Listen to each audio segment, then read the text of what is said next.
While most investors are selling Chinese stocks, some of the smart ones see that there is a huge opportunity with stocks like Alibaba. In fact, many of the big investors are buying Alibaba recently. People like Guy Spear, Charlie Munger, and Monish Pabrai. In the meantime, there is a Chinese stock that is even more overlooked, and nobody talks about it. Even though it's the largest company in Asia, it's growing really fast and it's probably undervalued. Tencent is the largest company in Asia, with a market cap of $575 billion. If we compare it to US companies, Tencent is larger than Visa, JP Morgan Chase, Johnson & Johnson, or Walmart. And it's almost as big as Berkshire Hathaway. While some of the smart investors are recently buying Alibaba, Tencent is actually larger than Alibaba. Tencent is an internet and tech company. For example, they own WeChat, the most popular messaging platform in China, but WeChat is more than just a messaging platform. It's also a highly successful mobile payment service. With more than 1 billion users, it's one of the most popular messaging platforms on the planet. But Tencent also offers online games and social network services, fintech and cloud services, and online advertising services. Right now, if you want to invest in Tencent, you can buy the stock as an OTC. Over-the-counter stocks, also called pink sheets, are stocks that you cannot buy on major stock exchanges like, for example, the New York Stock Exchange. And most of these OTC stocks are penny stocks, which means stocks that have a price that is less than $5. Most people heard about these pink sheets or penny stocks in the news, or even more probably from the movie The Wolf of Wall Street. Usually, there are a few risks involved with pink sheets. First of all, they don't require the same regulation as larger stocks, and that can create additional risk. It's also known that penny stocks usually have higher volatility, and they are highly speculative assets. So is it risky to invest in Tencent? While it's true that OTC stocks are usually highly risky stocks, it's not true in the case of Tencent. As I mentioned before, Tencent is the largest company in Asia.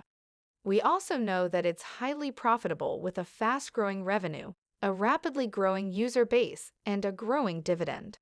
While there are many ways to manipulate the balance sheet of a company, a constantly growing dividend is a sign that the company is really doing great. Because you cannot lie with dividends, it's actual cash paid to your brokerage account.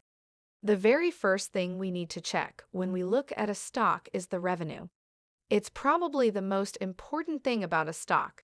It's not the price chart, it's not the dividend yield, but the revenue, and whether if it's growing or not.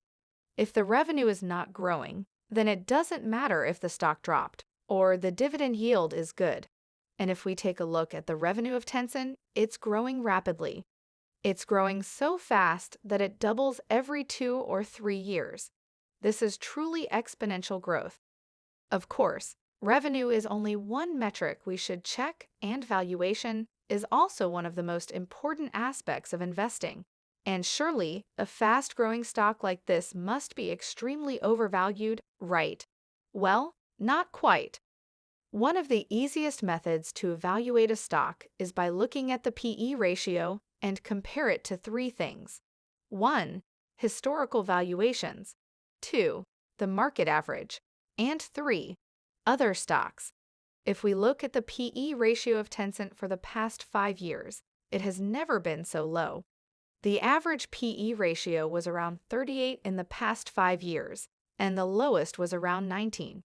Right now, the stock is around 21, so it is closer to its minimum, which tells me that it's historically undervalued. Compared to the market average, the S&P 500 has a P/E ratio of 35. And keep in mind that the S&P 500 contains many slow-growing companies. So it's definitely undervalued compared to the market average.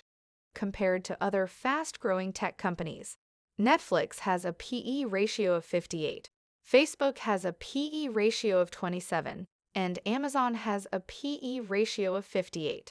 And Tencent is at 21, even though Tencent has more revenue than Netflix, and it's growing faster than Netflix or any of these other companies.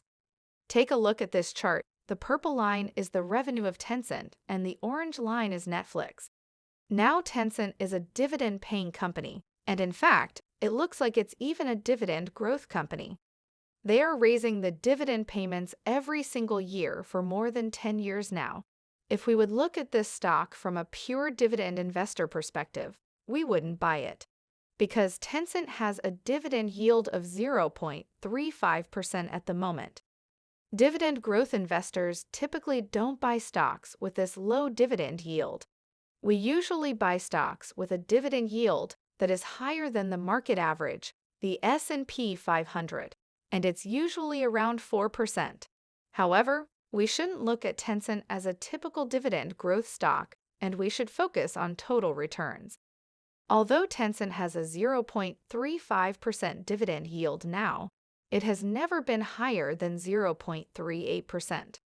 So if we look at the dividend yield from a valuation perspective, the dividend yield is closer to its all-time high, which gives us another clue that the stock is probably undervalued. And it's not everything. The dividend growth rate is another important aspect, because you can find a lot of stocks that have a much higher dividend yield, but they are raising their dividends much slower. On the other hand, Tencent is raising its dividends extremely fast. As the revenue doubles every 2 or 3 years, the dividend also doubles the same rate.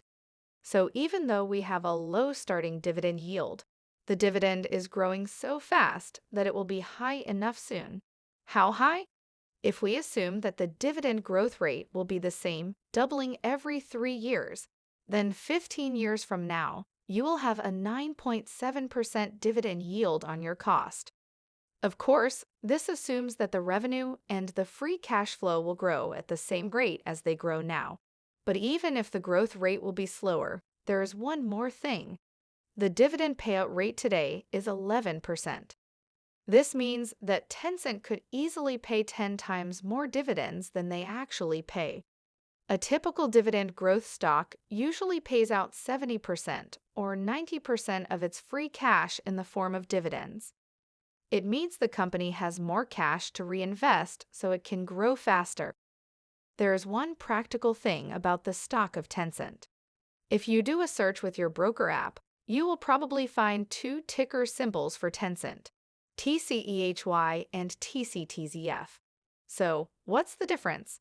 One of the main differences is that although you can buy both of them in USD, TCEHY owners receive dividends in US dollars, but TCTFC owners receive dividends in Hong Kong dollars. Depending on your brokerage account, if you receive dividends in Hong Kong dollars, the process of exchanging currency can reduce your dividends. It's also good to know that TCEHY has a higher daily trading volume, which means that it's more liquid than TCTZF. Keep in mind, this is not a complete stock analysis, and it's also not investment advice, and everyone should do their due diligence before they invest in a stock. But as you can see, many of the metrics give us clues that the stock is probably undervalued due to fear and uncertainty. Great investment opportunities are given when most investors are fearful, and this is exactly that situation.